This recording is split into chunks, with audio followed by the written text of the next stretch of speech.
হত্যাকাণ্ডই নির্মম। আমরা এই হত্যাকাণ্ডের প্রতিবাদ সবাইকে করতে হবে।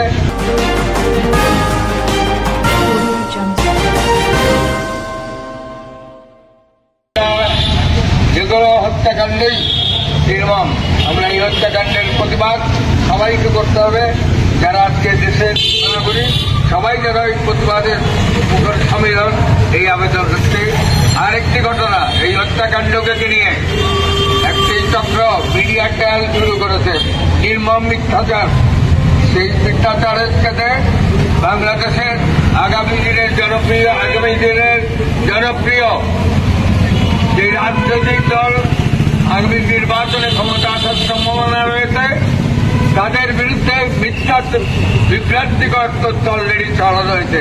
কিন্তু আমরা জানি এই ঘটনা একটি মহিলা কে কেন্দ্র করে হয়েছে, অথচ মিথ্যাচার উত্তক্তকরণ এবং তার সেই মহিলাও কিন্তু একটি সন্ত্রাসী গ্রুপের সদস্য, চাঁদাবাজির সাথে জড়িত, অথচ এর সাথে বিএনপিকে জড়িত করা অত্যন্ত নিন্দনীয়। আমি এর প্রতিবাদ জানাই এবং যারা এই মিডিয়াটার সাথে জড়িত তাদের বিরুদ্ধেও যেন সবাইকে সোচ্চার হতে হবে।